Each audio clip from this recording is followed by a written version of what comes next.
তবে আল্লাহ পাক যখন ধরবেন ভাই, কঠিন ধরা ধরবেন ইনশাআল্লাহ। আল্লাহ রাব্বুল আলামিন যখন ধরবেন, ছাড় দিতে দিতে দিতে দিতে যখন ধরবেন, এমন ভাবে ধরবেন যে একদম ছিন্ন ভিন্ন করে রেখে দেবে। এটা আল্লাহর সুন্নাত।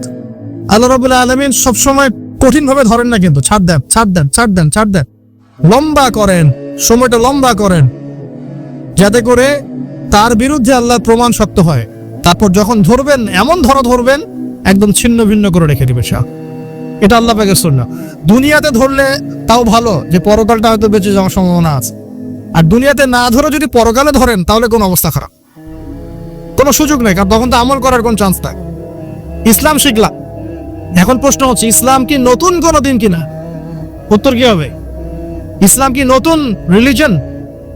আমরা যে বলি ওল্ড টেস্টামেন্ট, নিউ টেস্টামেন্ট, আমরা যে কথাগুলো বলি, ইসলাম কি ওল্ড না নিউ না কি? আসলে কি ইসলাম হচ্ছে চিরপ্রাচীন। ইসলাম কি চিরপ্রাচীন, চির নতুন এবং চির আধুনিক। তিনটা কথা মনে থাকবে। দেখেন প্রাচীন কেমন করে। আদম আলাইহিস সালাম পৃথিবীর ইতিহাসে প্রথম মানব, তাই নয় কি? মুসলিম ছিলেন না? মুসলিম ছিলেন তো?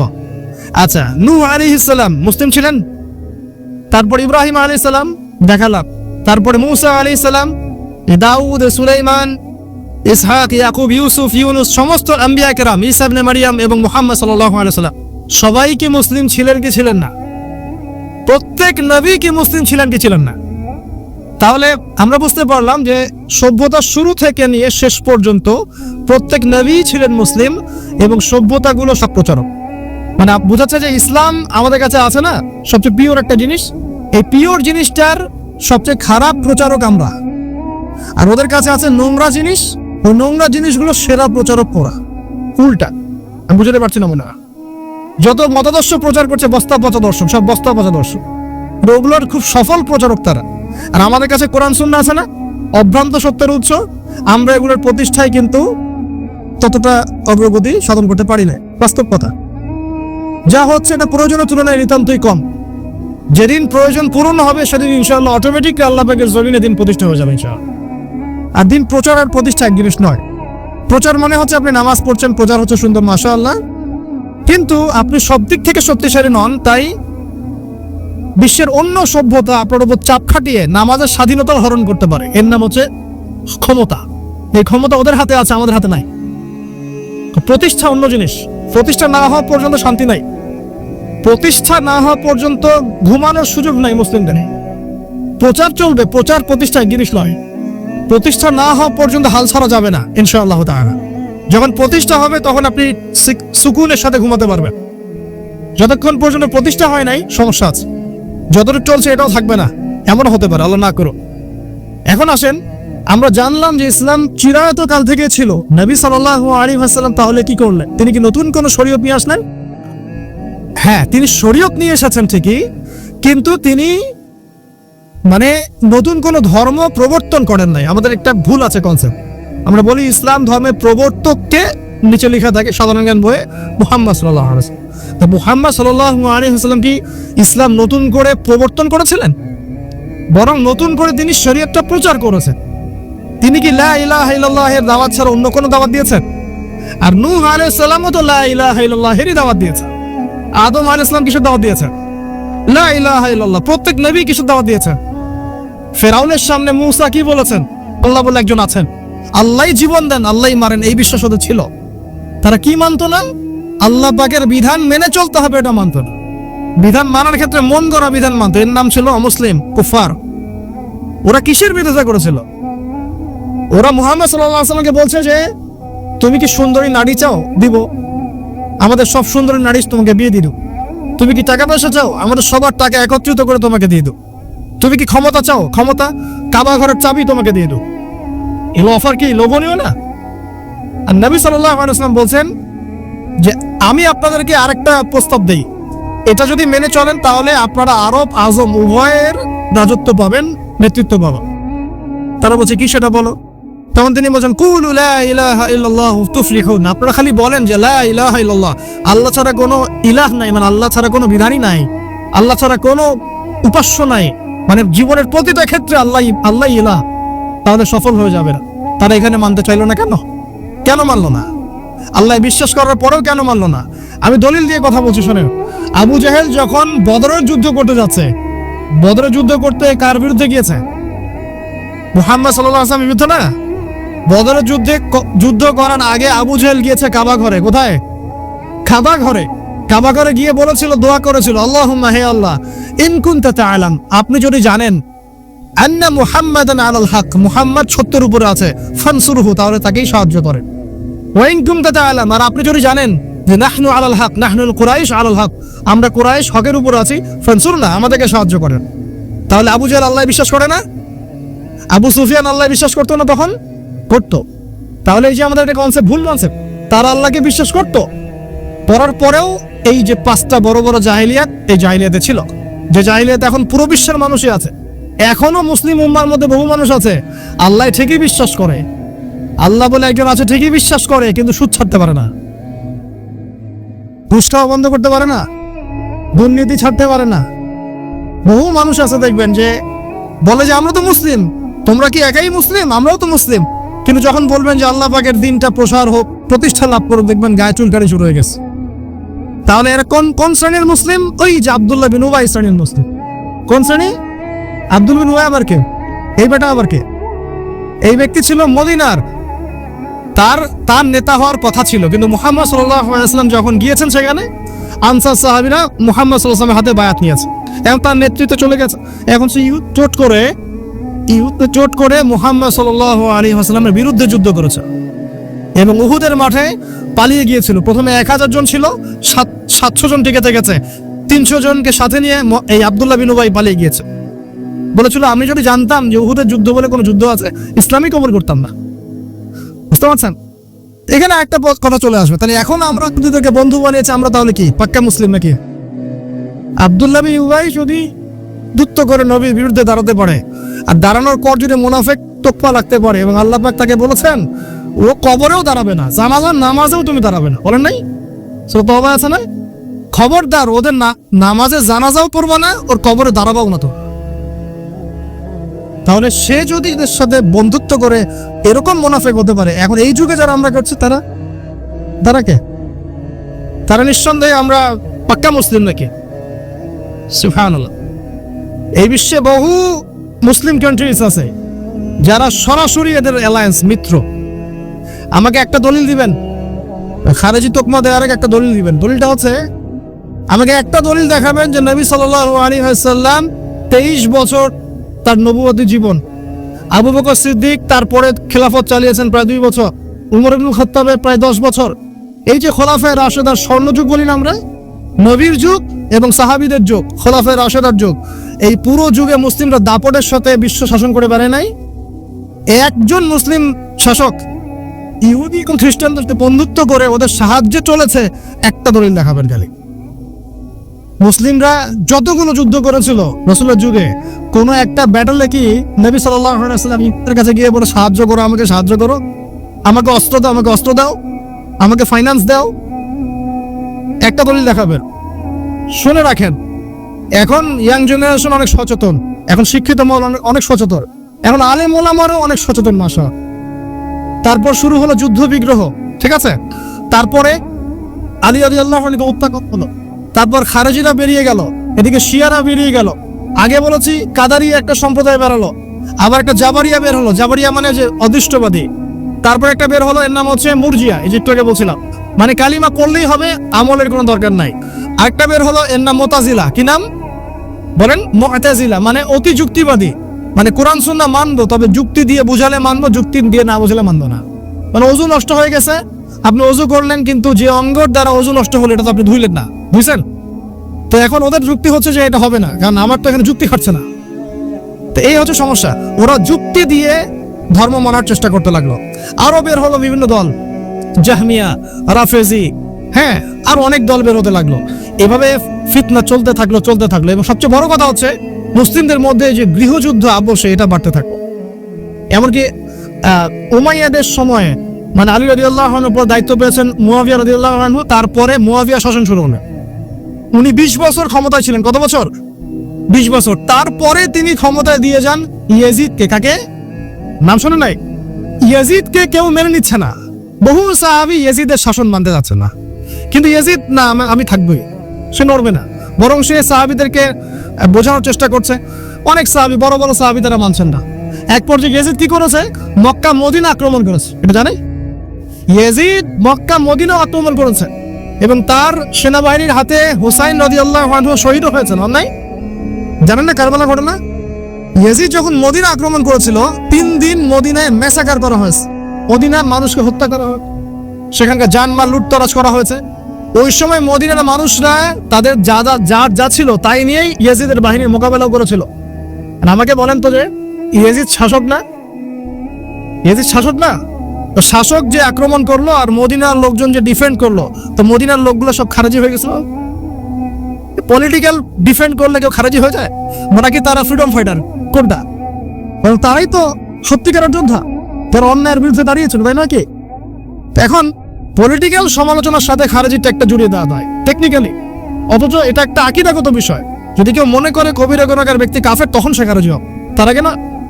এখন মদিনার এই যুদ্ধের নাম হাররার যুদ্ধ। কিসের যুদ্ধ? হাররার যুদ্ধ। এটা পড়ে দেখবেন, হাররার যুদ্ধ হিস্ট্রি।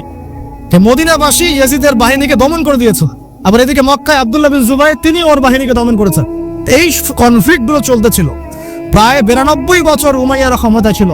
তারপরে আব্বাসীয়রা এসেছে, আব্বাসীয়দের সাথে উমাইয়াদের যুদ্ধ হয়েছে। এই যুদ্ধের নাম জাত নদীর যুদ্ধ। কিসের যুদ্ধ? জাত নদীর যুদ্ধ। এখানেও মুসলিমদের মধ্যে লড়াই হয়েছে, পলিটিক্যাল কনফ্লিক্ট। তাহলে মানে পলিটিক্যাল কনফ্লিক্ট গুলো চলতেছিল যুগ যুগ ধরেই, এর নতুন কিছু নয়। পলিটিক্সের মধ্যে কনফ্লিক্ট হবেই, আলোচনা হতেই পারে, এটা অন্য জিনিস। তারপরে আস্তে আস্তে আস্তে ক্ষমতায় আসে ফাতিমিরা। ওদিকে কর্ডোবায় আন্দালুসিয়ায় আব্দুর রহমান, তার শাসন শুরু হয়। এদিকে আপনার ফাতিমিরা ক্ষমতায় আসে, পরে মামলুকরা আসে, আব্বাসীয়দের পরে এদিকে উসমানীয়রা আসে, সেলজুকরা এসেছে। অনেক শাসন চলেছে প্রায় 1200 বছর। কত বছর? প্রায় 1200 থেকে 1250 বছর পৃথিবীর বুকে দাপটের সাথে শাসন কার্য চালিয়েছে কারা? এখন এই টিকটক প্রজন্মকে এদেরকে কে বুঝাবে? এই ইয়াং জেনারেশন যারা গার্লফ্রেন্ডের পিছনে পড়ে আছে, মাদকের পিছনে, এদেরকে কে শিখাবে, কে বুঝাবে আমরা কোন জাতি ছিলাম? কথা বুঝতে পারছেন না? যারা আমরা এই যে জীবনের উদ্দেশ্যই জানি না, সারাদিন সময় অযথাই নষ্ট করছি, পড়াশোনাও নাই, নামাজ নাই, কোরআন নাই, তেলাওয়াত নাই, কিছু নাই, আলেম ওলামার সাথে সম্পর্ক নেই, এদেরকে বুঝাবে যে আমরা আমাদের শেকড়টা কোথায় ছিল? যে জাতির শেকড় চিনে না, ও কি সামনে যেতে পারবে? এই অবস্থা ছিল, ভবিষ্যতেও আসবে। যখন ঈসা ইবনে মারইয়াম আসবেন, ইমামুল মাহদী আসবেন, মাঝখানে একটা সময় ফেজ। এই সময়টুকুর মধ্যে আমরা দেখছি যে হ্যাঁ, ওই পশ্চিমা ইন্ডাস্ট্রিয়াল উন্নতি, ফাইন্যান্স উন্নতি, অস্ত্রশস্ত্র, মিলিটারি পাওয়ার, মিডিয়া, প্রযুক্তি সব ওদের হাতে, তাই না? এই মুসলিমদের মধ্যে এখন কোনো ক্ষমতা দেখছি না। ইকোনমিক্যালি ন্যারো মাইন্ডেড, আমরা পলিটিক্যালি ডমিনেটেড। তারপরে দেখছেন আপনি এখানে সোশ্যালি আমরা ডমিনেটেড, আমরা ধর্মতাত্ত্বিকভাবে সরে আছি এবং আমাদের উম্মার মধ্যে বিভক্তি বাড়ছে, বিভক্তি আর বিভক্তি। দলাদলির কোনো শেষ নাই। বরং দেখা যায় যারা বলে আমরা কোনো দলাদলির মধ্যে নাই, আমরা চূড়ান্ত সঠিক, ওখানেও দেখবেন আপনি 8-10টা দল হয়ে বসে আছে। আসলে তো সমস্যাগুলো কি ছিল? সমস্যা ছিল 1 নাম্বার আমাদের আধ্যাত্মিক অধঃপতন, 1 নাম্বার। 2 নাম্বার হচ্ছে ইমানের অধঃপতন। 3 নাম্বার হচ্ছে তাই ওয়ালা তাকরাবু জিনা, জিনার কাছেও যেও না। এখন এটা হচ্ছে আল্লাহর নিষেধাজ্ঞার একটা বাইন্ডিংস, লস, একটা পিলার, একটা বাউন্ডারি। আর আপনি বাস্তবতা দেখবেন ভিন্ন, যে গায়রে মাহরাম ছেলে মেয়ে এরা অ্যাডাল্ট, এদের যৌন চাহিদা আছে, সেক্সুয়াল চাহিদা আছে, একে অপরের সাথে কোনো মাহরামের সম্পর্ক নাই। এরা পড়াশোনার নামেই হোক, চাকরি বাকরির নামেই হোক, ভ্যালেন্টাইন্সের নামেই হোক, যে কোনো নামেই হোক, এরা একে অপরের সাথে মিলেমিশে একাকার। এরা কথা বলছে, কথা বলার পরে আরো কাছে যাচ্ছে, ভালোবাসার প্রণয় বিনিময় করছে, এক পর্যায়ে কফি খাচ্ছে, ডেটিংয়ে যাচ্ছে, ঘুরছে ফিরছে। এই করতে করতে করতে এক পর্যায়ে তারা হারাম জেনায় লিপ্ত হয়ে গেল, বিছানায় চলে গেল। এই সম্পর্কের পর দেখা যায় সম্পর্ক ব্রেকআপ হয়ে যাচ্ছে। এবং এই ঘটনাগুলোর নাম দিচ্ছি আমরা কাছে আসার গল্প। কার কাছে? যার কাছে আল্লাহ যেতেও নিষেধ করেছেন, বলে আচাক করা বুঝছে না। আর আমরা বলছি না, কাছে আসারই তো গল্প। কাছে আসার গল্প হতে পারে মায়ের সাথে, মায়ের কাছে আসার গল্প হতে পারে, স্ত্রীর কাছে আসার গল্প হতে পারে, আমার সন্তানের কাছে আসার গল্প হতে পারে, দেশের কাছে আসার গল্প হতে পারে। কি হতে পারে? জাহান্নামের উপন্যাস হতে পারে। কি হতে পারে? জাহান্নামের আমল নামার একটা উপন্যাস হতে পারে। উপন্যাস বোঝেন না? আল্লাহ পাক এই যে কিয়ামতের মাঠে আমল নামা ছুঁড়ে দিবেন, ছুঁড়ে দিয়ে আমল নামায় ঘুরতে থাকবে, কারো ডান হাতে কারো বাম হাতে। যার হাতে আমল নামা আসুক না কেন, যে হাতে আসুক না কেন, আল্লাহ পাক সবাইকে একটা কথা বলবে, ইকরা কিতাবাক, তুমি তোমার কিতাব পড়ো। কাফা বিনাফসিকা আল-ইয়াওমা আলাইকা হাসিবা, আজকে তুমি তোমার হিসাব নেয়ার জন্য যথেষ্ট। আমরা সবাই একটা করে উপন্যাস লিখছি, আমরা সবাই একটা করে উপন্যাস লিখছি আমল নামার আমাদের কাজের মধ্য দিয়ে। আর এর চেয়ে ভয়ঙ্কর বিষয়টা হচ্ছে এই উপন্যাসটা আপনাকে পড়তে বলা হবে সবার সামনে। যুবকরা উপন্যাস বোঝেন না? আপনারা বিভিন্ন উপন্যাস পড়েছেন, যারা জেনারেল লাইনে পড়েছেন অনেক উপন্যাস পড়েছেন। এই জন্য বললাম, বুঝানোর জন্যে আমল নামা কখনো উপন্যাস নয় যে আপনি আর আমি একটা উপন্যাস লিখছি, নিজের গল্প নিজেই লিখছি, নিজের কাজের মধ্য দিয়ে নিজের উপন্যাস নিজেই লিখছি। এবং এটার মধ্যে সবচেয়ে ভয়ঙ্কর কথা হচ্ছে এইটা সবার সামনে আমাকে পড়ে শোনাতে হবে। আমরা কি পারবো? এই জেনা, এই মাদক, এই পর্নোগ্রাফি, হারাম, জুয়া, ক্যাসিনো, অন্যায়, অত্যাচার, বেনামাজি, দুর্নীতি, ঘুষ, সুদ, এইগুলোর সব কথা সবার সামনে পড়ে শোনাতে আমরা কি পারবো আদৌ? আমরা কি প্রস্তুত? পড়তে কিন্তু হবেই ভাই, সবাইকে পড়তে হবে। আলেম, জালেম, কাফের, মুশরিক, মুনাফিক সবাইকে পড়তে হবে। ইকরা কিতাবাক এক বচনে এসেছে, মানে এক একজন মানুষকে আল্লাহ পাক বলছেন যে তুমি তোমার বই পড়ো, তোমার কিতাব। মুসলিম পরিবারে জন্ম দিয়েছেন আল্লাহ পাক, আমাদের উপর কত রহম করেছেন, আমাদের কত কৃতজ্ঞতা স্বীকার করা উচিত। বিশ্বাস করেন, আমাদের যে সকালবেলা টয়লেট হয় না, ওয়াশরুমে যা টয়লেট করেন, আলী ইবনে আবি তালেব রাদিয়াল্লাহু আনহু এরকম বাথরুম থেকে বের হয়ে পেটে হাত দিয়ে বলতেন, মানুষ যদি জানতো এই যে শুধু ক্লিয়ার করে টয়লেট হওয়াটা কত বড় নেয়ামত আল্লাহ পাকের, তাহলেও সারা জীবন সেজদায় পড়ে থাকতো। আমরা এগুলো বুঝি না, শ্বাস নেওয়ার নেয়ামত বুঝি না, পানি পান করছি, পানি আল্লাহ পাক দিয়েছেন, এটা নেয়ামত বুঝি না, গরম পানিতে ওযু করে আসলে নেয়ামত বুঝি না, সুস্থ আছি নেয়ামত বুঝি না, প্রত্যেকটা অর্গান ভালো আছে শরীরের নেয়ামত বুঝি না, রক্ত চলতেছে নেয়ামত বুঝি না। আমরা আল্লাহ পাকের নেয়ামতই বুঝি না, শুকরিয়া আদায় করি না। আর ওই যে কালিমা লা ইলাহা ইল্লাল্লাহ আল্লাহ পাক পড়ার তৌফিক দিয়ে মুসলিম বানিয়েছেন, এটা তো মোটেই বুঝি না। কত বড় নিয়ামত আল্লাহ দিয়েছেন আর কত ইহসান আল্লাহ করেছেন। এইটা জাস্ট আজকের লেকচার শুনে বুঝে বাসায় চলে যান, তাহলে ইনশাআল্লাহ আপনার একটা কৃতজ্ঞতাপূর্ণ হৃদয় সৃষ্টি হবে। এবং এই হৃদয়টা সৃষ্টি হলে পরেই আপনি আল্লাহর দিকে ফিরে আসবেন ইনশাআল্লাহ। যুগল ভাই, আমি যে এত পাপ করলাম সারা জীবনেও, তারপরেও যে আল্লাহ পাক আপনার উপর আমার উপর শাস্তি নাজিল করেন নাই, এই ঋণটা কি আপনি আমি শোধ করতে পারবো কিনা? বলেন, আমার সাথে কথা বলেন, পারবো আমরা? এই যে সারা জীবন সুদ খেয়ে যাচ্ছেন, আল্লাহ যে গজব এখনো দেন নাই, আপনি আমি কি এই ঋণটা শোধ করতে পারবো? এই যে মেয়েগুলো তোমরা যে পর্দা করতেছো না, বেহায়ের মতো বেপর্দায় ঘুরে বেড়াচ্ছ, এখন আল্লাহ পাক এখনো শাস্তি দেন নাই, শুকরিয়া আদায় করতে পারবে? এতদিন চলে গেল, শত শত রাকাত নামাজ বাকি আছে, রোজা বাকি আছে, হজ ফরজ হয়েছে, হজ করেন না, যাকাত সেই পদে ফরজ হয়েছে, যাকাত দেন না, আল্লাহর জন্য একটু দান সাদাকা করবো, একটু মসজিদ মাদ্রাসায় কন্ট্রিবিউট করবো, ইত্যাদি ইত্যাদি সমাজ কল্যাণমূলক কাজ করবো, পড়ছি না। আল্লাহ যে এখন পর্যন্ত এইভাবে সুস্থ রেখেছেন, নেয়ামতের শুকরিয়া আদায় করতে পারবো আমরা? আল্লাহ রাব্বুল আলামিন আমাদের সবাইকে যেন মুসলিম পরিবারে জন্মগ্রহণ করতে পারার এই নেয়ামতের শুকরিয়া আদায় করার তৌফিক দান করেন। শুকরিয়া আদায় করবো কিভাবে ভাই? 5 ওয়াক্ত নামাজ দিয়ে শুরু করতে হবে।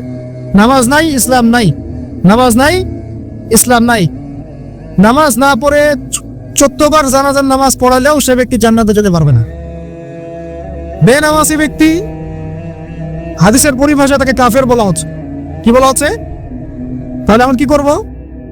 তওবা করে ফিরে এসে কাজা আদায় করার চেষ্টা করবো ইনশাআল্লাহ। এখন থেকে যেন কোনো নামাজ কাজা না হয় এবং ছুটে না যায়, আল্লাহ পাক যেন সেভাবে নামাজ পড়ার তৌফিক দান করে। এবং নামাজ 4G 3G 5G হবে না, নামাজ ধীর স্থির ভাবে হবে, প্রত্যেকটা বিষয় উপলব্ধি করে সালাত আদায় করবো ইনশাআল্লাহ। আর নামাজের মধ্যে আমরা যা পড়ি এর অর্থগুলো বোঝার চেষ্টা করবো ইনশাআল্লাহ। ঠিক আছে ভাই? নামাজ দিয়ে শুরু হবে, দেন তালাবুল ইলম, ইলম অর্জন করবেন। এই ইলম নিয়ে কথা বলে শেষ করে দিব। ইলম অর্জন করবেন কিনা?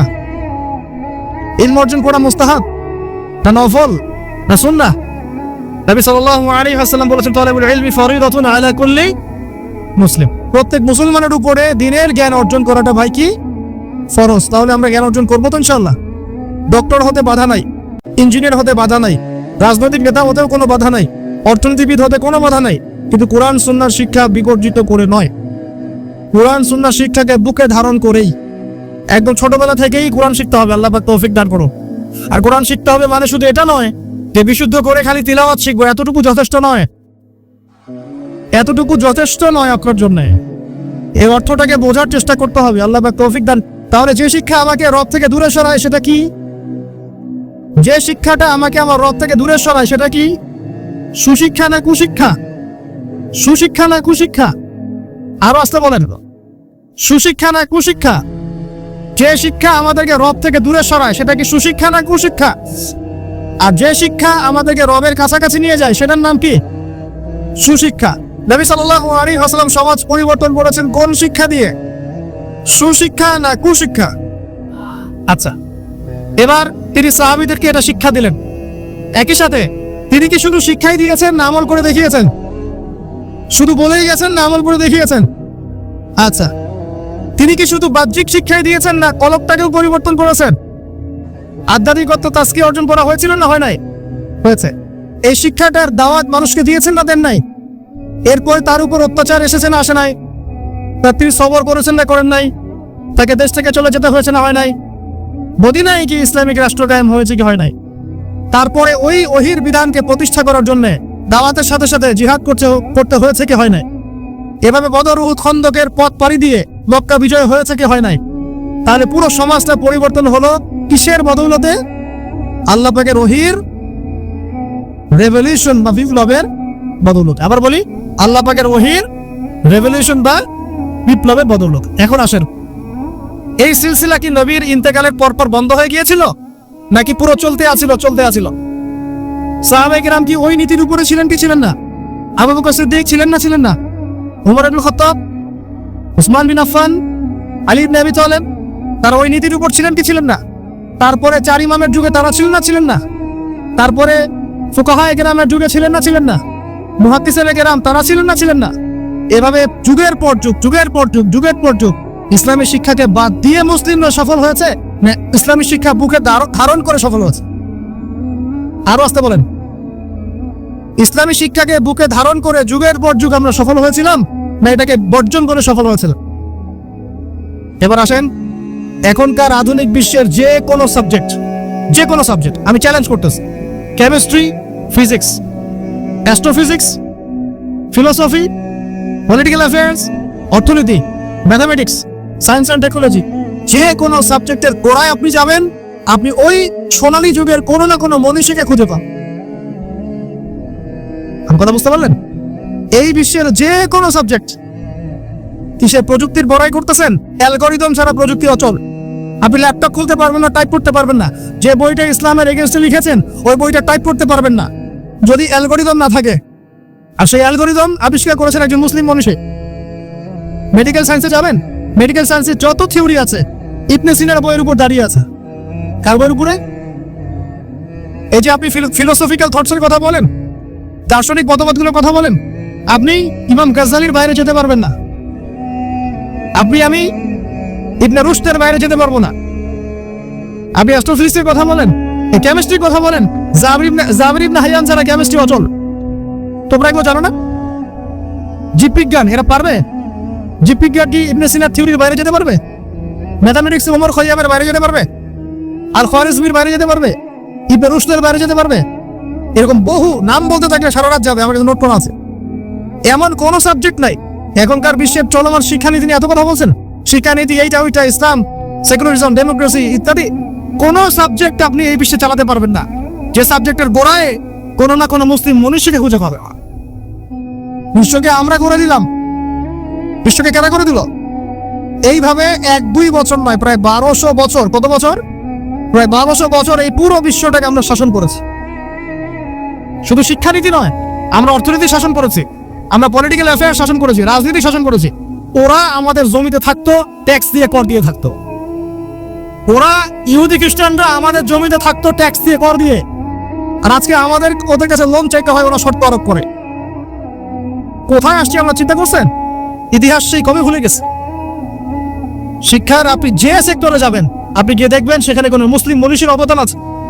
আপনি আল খাওয়ারিজমি বাদ দিয়ে, ইবনে রুশদকে বাদ দিয়ে, ইমাম গাজ্জালিকে বাদ দিয়ে, জাবর ইবনে হাইয়ারকে বাদ দিয়ে, ইবনে সিনাকে বাদ দিয়ে, এনাদেরকে বাদ দিয়ে আপনি সাহিত্য খুঁজে পাবেন না, আপনি দর্শন খুঁজে পাবেন না, আপনি ম্যাথামেটিক্স খুঁজে পাবেন না, কেমিস্ট্রি, ফিজিক্স, সায়েন্স খুঁজে পাবেন না। এখন আমাকে বলেন, ওই সময়কার এই মনীষী নাকি ইসলামী শিক্ষাটাকে বাদ দিয়ে শুধুমাত্র বৈষয়িক শিক্ষায় শিক্ষিত ছিলেন, না ইসলামী শিক্ষার সাথে বৈষয়িক শিক্ষা দুটোই শিখেছেন? কোনটা বলেন, কথা বলেন। একটা শিখেছেন না দুটোই শিখেছেন? এখন এই সিলসিলা চলতে চলতে চলতে এই 1914 সাল থেকে নতুন একটা নিউ ওয়ার্ল্ড অর্ডার শুরু হলো। শব্দটা কি বললাম? New world order, new world order.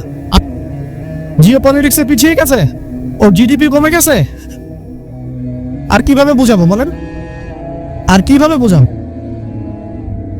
2 নম্বর পথ, এই দুটা বলে শেষ করছে ভাই। 2 নম্বর পথ হচ্ছে, যদি এরকম কোনো উদ্যোগ না নেওয়া হয় তাহলে মাদ্রাসা শিক্ষায় যা চলছে এখানেই আমাদের সংযুক্ত থাকা এবং ছেলে মেয়েদেরকে এখানে সংযুক্ত রাখা। তবে এই শিক্ষায় একটা জিনিসকে সংশোধন করা দরকার, সেটা হলো যুগোপযোগী জেনারেল শিক্ষাগুলোকে ঢোকানো দরকার। নাহলে আমাদের হাতে কোরআন থাকবে আর এক হাতে হাদিস থাকবে, তারপরেও আমরা চলমান সংকটগুলোকে সমাধান করতে পারব। কারণ অঙ্ক, গণিত, ইংরেজি, জিওপলিটিক্স, অর্থনীতি এগুলো আমরা জানি না। কোরআন পড়তেছি যে দাওয়াত খাচ্ছি, 40 কোনখানি, বুঝতে পারেন না কথা? এটাও সমস্যা। তো এখানেও একটা সংশোধন বা রেভলিউশন দরকার। এটা নিয়ে ওলামায়ে কেরাম বুঝবেন, তারা বুঝবেন। এটা আমাদের পক্ষ থেকে জোরালোভাবে কিছু বলা যাবে না। ওলামায়ে কেরাম তারা বসে পরামর্শ করে একটা সিদ্ধান্তে আসলে তারপরে জেনারেল উপকারী সাবজেক্টগুলোকে ঢোকানো যেতে পারে, তাহলে একটা সলিউশন হবে। তখন কি হবে যে আচ্ছা ঠিক আছে, ওইটা না হয় পুরো সেকুলার হয়ে গেল, আমরা অ্যাটলিস্ট ইসলামিক শিক্ষা সেটা থাকে। এই তো।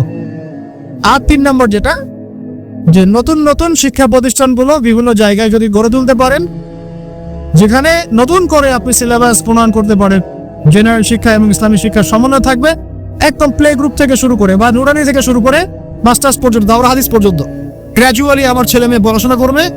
সে মাশাআল্লাহ জেনারেল সাবজেক্টও শিখবে, ইসলামিক সাবজেক্টও শিখবে, হাফেজও হবে, এদিকে মাশাআল্লাহ ভালো ডক্টর হবে, মাশাআল্লাহ হাফেজও হবে, পাইলট হবে, ইঞ্জিনিয়ার হবে, মাশাআল্লাহ এদিকে দেখা যাবে সে ফকিহ হয়ে গেছে মাশাআল্লাহ।